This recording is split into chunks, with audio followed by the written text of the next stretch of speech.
então mais uma vez o nosso boa noite a todos.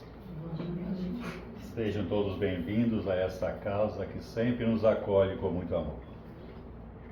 Inicialmente, agradecemos a Deus, a Jesus, a espiritualidade amiga e a direção da casa por essa nova oportunidade de, nesses breves instantes, repartirmos com os nossos irmãos aquilo que já nos foi dado conhecer, aprender dentro da consoladora doutrina dos Espíritos. O tema de hoje nos foi solicitado pela Cirlei já em meados de dezembro, quando ela entrando em contato conosco, nos solicitou já o tema para esse ano novo, né? E nos falou assim, rapidamente, que deveria ser, se ela pudesse, né, opinar, e ela pode, algo a ver com o ano novo. E agradecemos a oportunidade e ficamos em seguida a responder. E em seguida, procurando nos livros e também olhando a internet e o YouTube, aí nos veio a ideia de falarmos a respeito desse tema, nascer de novo. Porque na verdade, a cada ano que se renova, é como se fosse o renascimento. Cada ano, para todos nós, espíritos encarnados no planeta Terra, mundo ainda considerado de provas e expiações, cada ano que aqui vamos permanecer, no tempo que nos foi dado através da lei da reencarnação, é uma oportunidade para nós acertarmos, né, os nossos passos na nossa caminhada evolutiva. Todos nós somos herdeiros do ontem. Trazemos conosco a bagagem do nosso acerto e também uma bagagem muito grande dos nossos desacertos.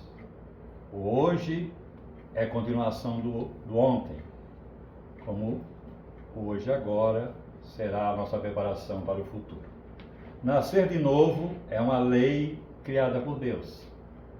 Essa lei que nós conhecemos como reencarnação. A reencarnação é uma lei divina, como tantas outras leis criadas por Deus, nosso Pai, ao criar os mundos materiais, que são praticamente infinitos, e nos criar também espíritos. Porque desde lá das eras imemoráveis, Deus sempre está a criar mundos materiais e seres espirituais. Então, antes de nós sairmos do Criador, que irmãos nossos, espíritos também, já tinham saído à nossa frente, galgaram os degraus de evolução, atingiram a perfeição relativa que é permitido na escalada evolutiva e se tornaram então co-criadores com o Pai, espíritos crísticos, que têm a missão, a tarefa de trabalhar e receber a ordem diretamente do Pai. Então a reencarnação é essa lei que possibilita a todos nós espíritos a oportunidade de retornarmos aos mundos onde falimos e recomeçar a nossa trajetória evolutiva, corrigindo, sanando os desequilíbrios, os erros cometidos no uso do nosso livre-arbítrio. Trazemos então uma bagagem muito grande de desacertos e compromissos com a lei divina. E através da lei da reencarnação é que nós vamos poder então reparar esses equívocos diante das novas oportunidades que Deus nos concede. Muitos dizem que Jesus não falou de reencarnação. Ainda esse conceito lá fora. No entanto, buscando o Novo Testamento, há momentos em que o Cristo se refere à lei da reencarnação. Nós vamos ler aqui uma passagem que está no Evangelho segundo o Espiritismo e na sequência nós vamos nos ater à obra O Livro dos Espíritos, já que vamos trazer algumas questões do mesmo a respeito da lei da reencarnação. E no Evangelho segundo o Espiritismo, no capítulo 4, Allan Kardec então vai intitular esse capítulo com esta frase: de Jesus: ninguém pode ver o reino de Deus se não nascer de novo. Então é uma afirmativa forte. sem nascer e renascer, jamais atingiremos o grau de evolução, de pureza que nos permite então compreender e viver esse reino de Deus, que já está dentro de nós mesmos. Só que ainda não temos todo esse potencial para entender, compreender e sentir. Mas Jesus fala da reencarnação, que na época dele era entendida como ressurreição da carne, ou seja, na época de Jesus, os seus companheiros, o povo que o acompanhava e o seguia, naquela geração já acreditava que seria possível alguém que tenha vivido na Terra voltar novamente e conviver com aqueles que ali estavam no momento atual. E acreditavam que o morto poderia reviver, só que com o mesmo corpo que foi conhecido na época que passou por aqui. Então se acreditava no tempo de Jesus que os profetas, os antigos profetas que vieram muito antes de Jesus, poderiam surgir naquela época em que o Cristo estava, e trazendo o mesmo corpo. Tanto é que essa passagem aqui é bem explícita. E nós vamos ler, e vamos ver que Jesus procura já nesse momento diferenciar esse conceito que era profundo no entendimento do povo hebreu. Então diz assim a passagem, relatada por Mateus e Marcos. Jesus, tendo vindo para os lados de Cesareia de Filipe, Cesareia é a cidade, e quase sempre o Filipe tem a ver com um dos apóstolos. Sim, Cesareia de Filipe. Filipe, apóstolo de Jesus, veio de Cesareia e fez parte do grupo de 12. Então, quando entra sempre o nome de alguém depois da cidade, isso era muito comum na época, nos relatos, né?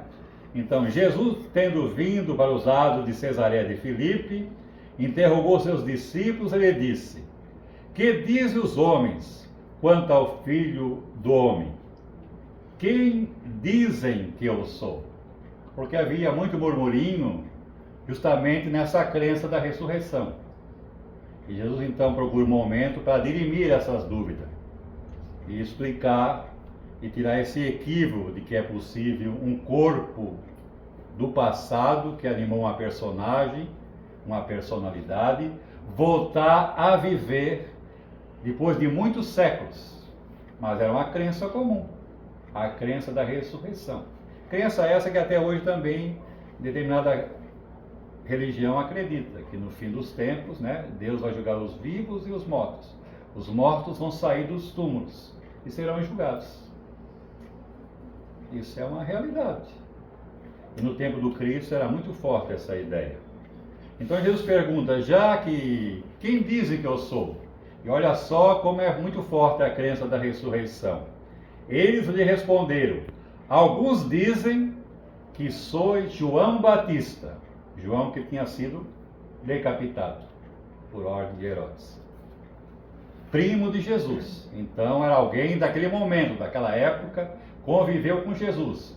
Mas quando Jesus assume em 3 anos, com uns 30 aos 33, Jesus começou então a pregar o Evangelho. Então no momento que o Cristo começa a pregar o Evangelho, é o momento que João então é preso e é decapitado. Então, primo de Jesus, conviveu com Jesus desde a infância, filho de Isabel. Isso todos nós conhecemos. Então, foi visto desde criança como Jesus. Aí vem a ideia. Alguns dizem que sou João Batista, ou seja, que João, após decapitado, volta, mesmo, ressuscita com o mesmo corpo. E olha só, outro que és Elias, que veio à terra 500 anos antes de Jesus. E que naquele momento Jesus era o Elias ressuscitado.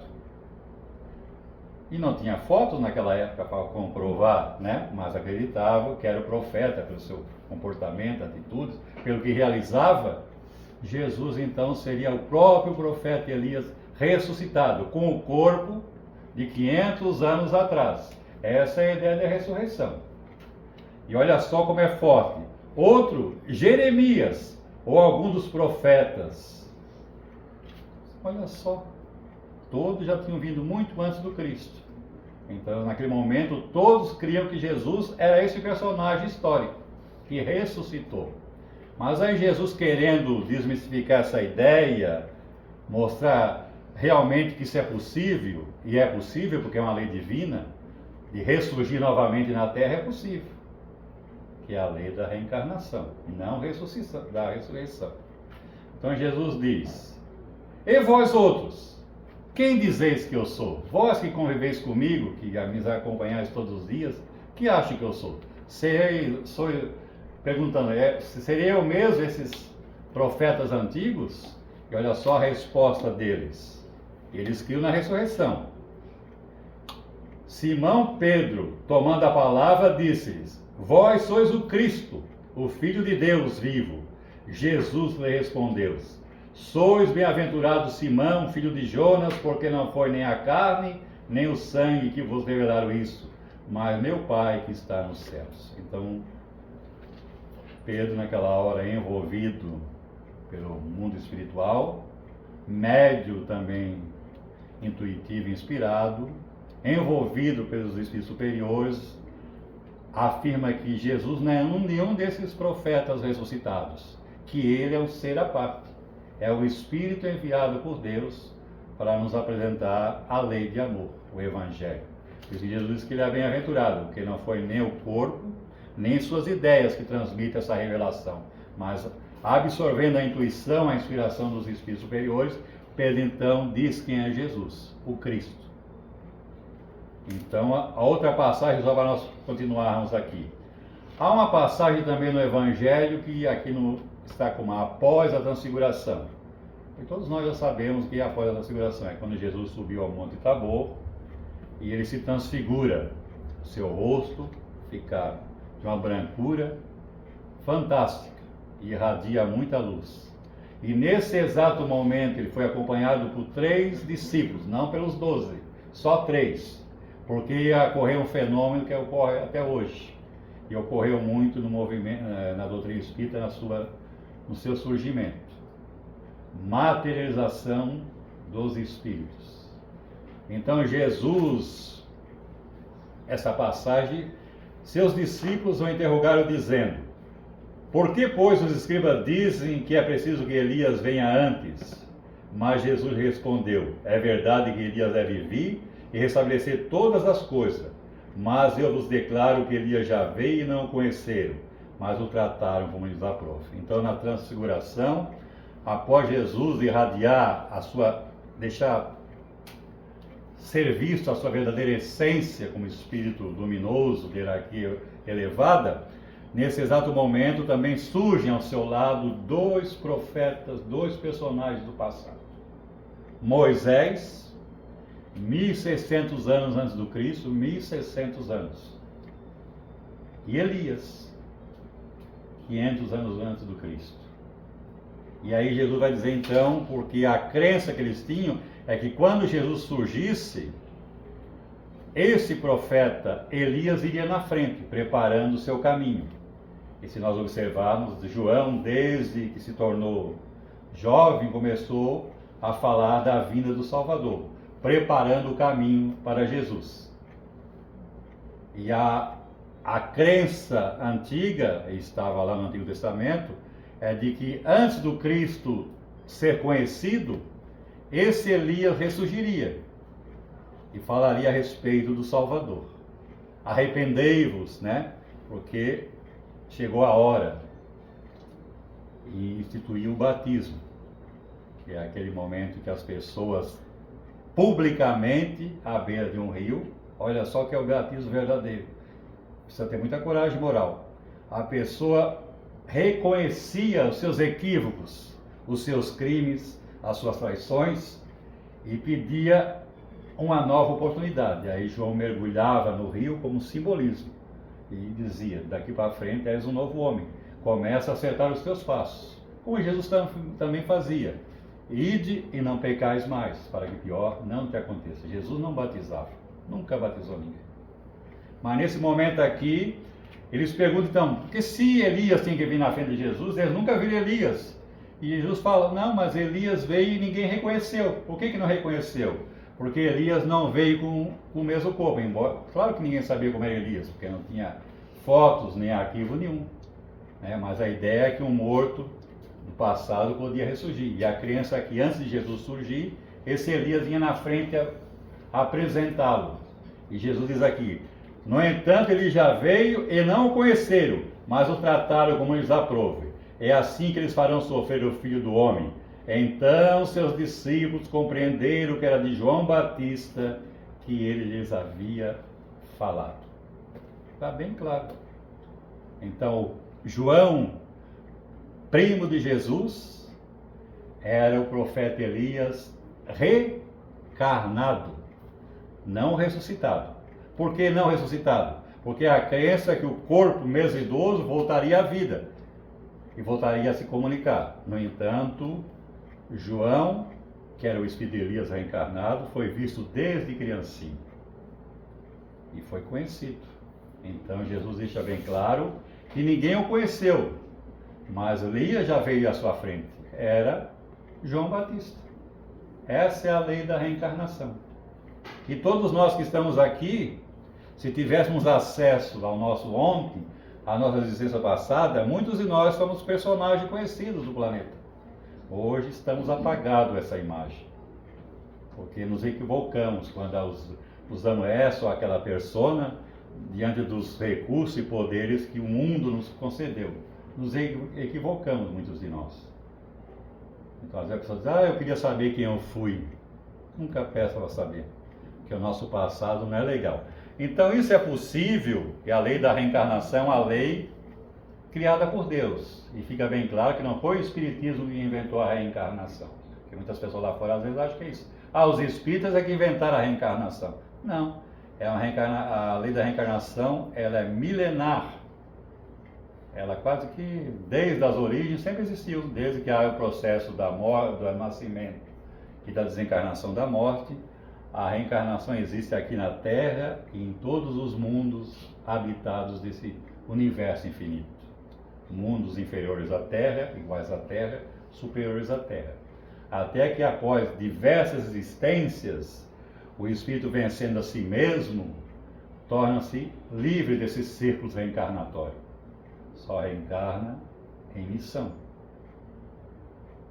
Mas isso ainda vai levar muito tempo. E nós aqui já tivemos diversas, milhares, incontáveis existências. O hoje é sempre o reflexo do ontem. Nossas tendências, nossos comportamentos têm muito a ver da existência anterior. E nessa podemos preparar uma nova volta de forma diferente, mais equilibrada, mais harmoniosa. Mas quase sempre a gente se equivoca, né, e volta a cometer os mesmos deslizes, os mesmos erros. Por isso que Deus sempre dá novas oportunidades. Então a crença comum antes do Espiritismo, na maior parte do planeta, principalmente aqui no Ocidente, é a crença da existência única. Ou seja, Deus cria a alma ou o espírito no momento em que a mãe fica grávida. Essa alma ou esse espírito não existia antes da mãe engravidar. Foi criado naquele exato momento por Deus para animar aquele corpo que começa a desenvolver no ventre da mãe. Então ela não tem passado. Ela começa a existir ali. Essa é a crença. Vida, existência única. E conforme se comportar aqui na Terra, fazendo bem ou mal, ao deixar a Terra, quando chegar o seu término, merecerá ir habitar o céu, se foi bom, ou mergulhará no inferno eternamente. Essa é a crença ainda do catolicismo, com todo respeito àqueles que já foram ou ainda são, que o Espiritismo, acima de tudo, é uma ciência, não é uma religião. Então, às vezes, sim, pode frequentar.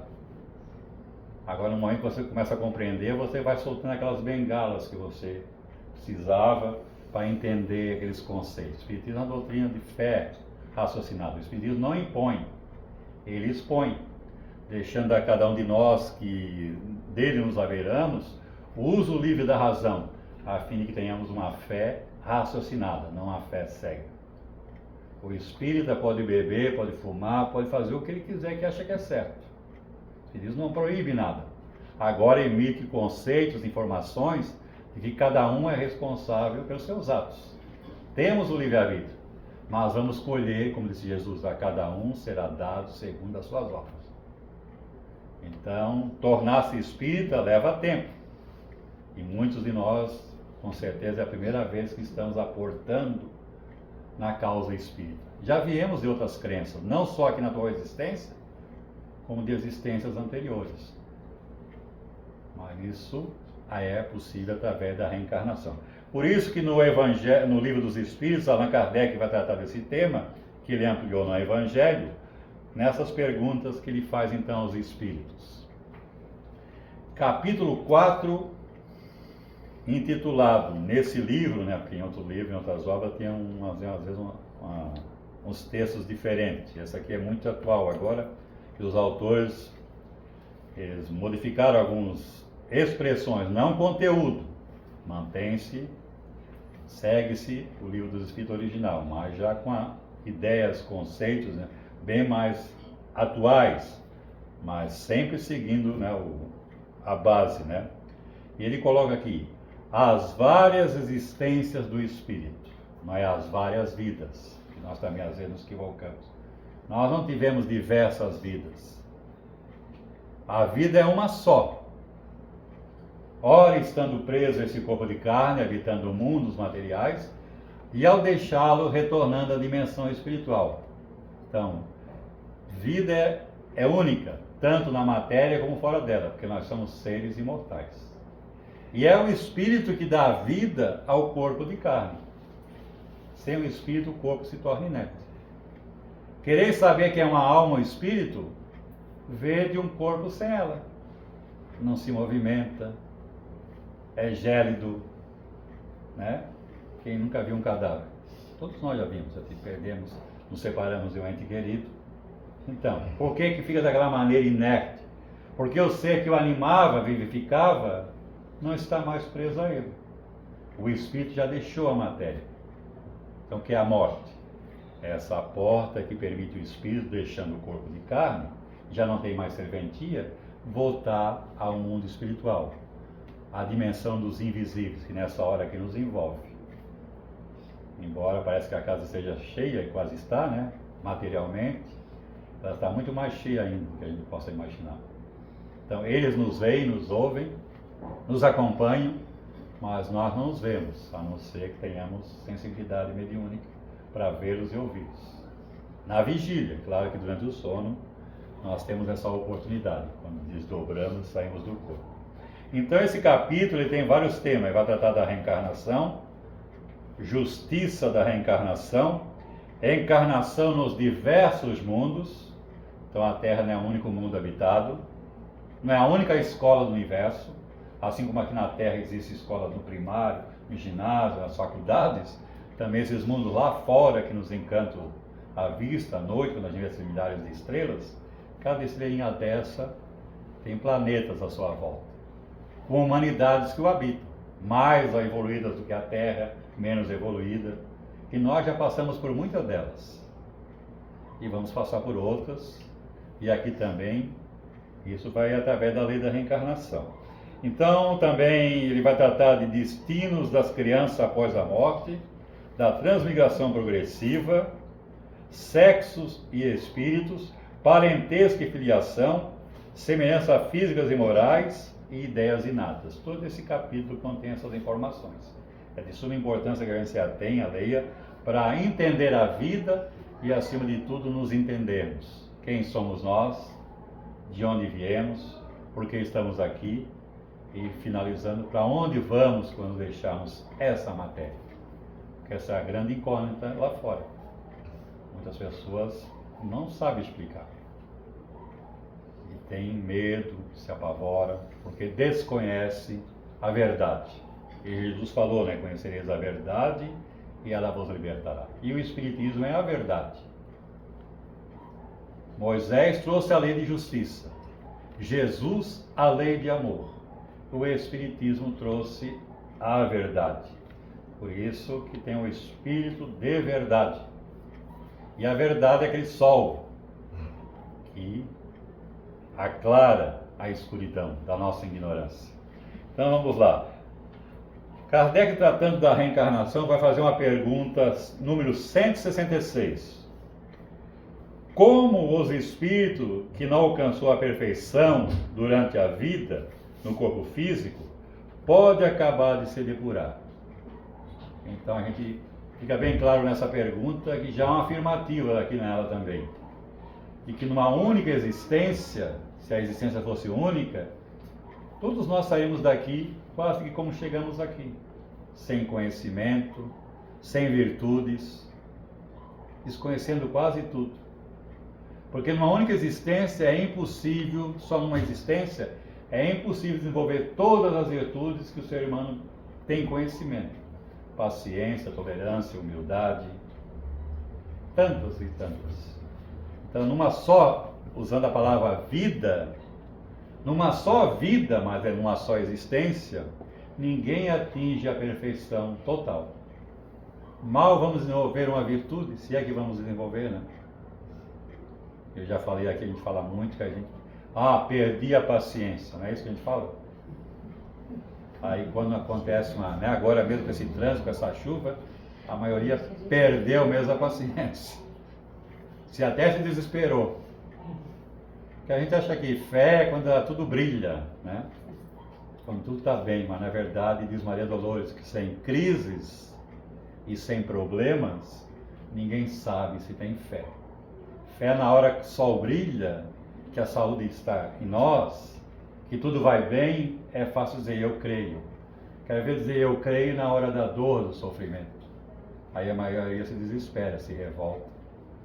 Então o Espiritismo é essa doutrina que vem nos fazer essas verdades. Então numa só existência, o Espírito não pode tornar-se perfeito. E o que ele pode fazer então para acabar de se depurar? Vencer as suas imperfeições, as suas mazelas. Aí diz os Espíritos, respondendo a Kardec, submetendo-se à prova de uma nova existência. Então a reencarnação é uma lei sábia. Em vez de, pelos nossos erros e equívocos, Deus nos condenar ao inferno eterno, sem saída, ele então deixa uma porta aberta. Quando o Espírito, através do arrependimento, reconhece os seus equívocos e pede na dimensão espiritual a oportunidade de retornar onde faliu, reencontrar aqueles que prejudicou ou prejudicaram e tentar o acerto. Fazendo uso agora não da mesma veste, que seria a ressurreição, mas de uma nova veste que não tem nada a ver com aquela que ele animou na existência anterior. E reencontrando nesse processo do retorno, nascendo junto àqueles que têm afinidade e compromisso com a lei. Lei de ação e reação. Sempre vamos voltar ao local onde falimos, reencontrar quem nos prejudicou ou que tenhamos prejudicado e tentar essa reconciliação. Por isso que Jesus fala no Evangelho, reconcilia-te com o teu adversário enquanto estás a caminho com ele. E nesse momento, todos nós que estamos aqui, que deixamos nossos filhos, nossos esposos e esposa lá fora, é esse o nosso compromisso que temos, reconciliarmos. Primeiro com os de casa, que é mais difícil, para depois estendermos essa reconciliação aos de fora. Porque em casa a gente tira a máscara, nós somos o que nós somos. Lá fora o verniz da sociedade nos obriga a ser paciente, contido, respeitar, não gritar, porque a pessoa pode nos colocar no nosso lugar. Então a gente usa uma máscara, né? Mas em casa a gente tira. Aí o pau pega, como se diz, né? Então somos assim, infelizmente. Então, como é que a gente pode, para se depurar? Submetendo-nos à prova de uma nova existência. Mas Kardec não se contenta só com isso. Ele então vai sondar os espíritos, porque essa ideia nos dá uma nova existência. Sim, há uma duplicidade aí. Quando a gente desencarna, acordando na dimensão espiritual, nós vamos começar uma nova existência também, no mundo espiritual. Porque lá a vida continua. Se a gente diz que aqui trabalha e que a gente gostaria muito de descansar, nós vamos ver o que é trabalho é fora do corpo. Mas nós vamos descobrir isso quando chegarmos lá. E vamos ter saudade desse corpo, por incrível que pareça. Porque aqui nós temos muita folga. Em vários sentidos, né? E Kardec, então, na 166A, continua. Como o Espírito realiza essa nova existência? É uma pergunta. É pela sua transformação como Espírito? Será que o fato de acordar fora do corpo e começar a viver a vida espiritual já geraria uma transformação? O Espírito já adquiriria todo o conhecimento do universo? Entenderia toda a lei que rege o mundo espiritual? Não. Por isso, o cuidado nas reuniões mediúnicas, o interrogar os espíritos a respeito de conhecimentos do mundo espiritual. Porque os espíritos nada mais são do que as almas dos homens que passaram pela terra. E muitos desencarnam e continuam na ignorância, como estavam na ignorância aqui. Quantas pessoas aqui não acreditam na reencarnação? Em Jesus? Quantas existem lá fora? Acha que desencarnando, mesmo vendo-se fora do corpo, já vamos aceitar tudo e entender tudo? Não, vai levar tempo. Temos que nos adaptar. Estudar, aprender. Nada vai vir de mão beijada. Se o fato de desencarnar já nos transformasse em anjos ou demônios, aí daria para pensar. Mas a morte não transforma ninguém nem em anjo, nem em demônio. Acordamos no mundo espiritual e continuamos a ser o que éramos aqui na Terra.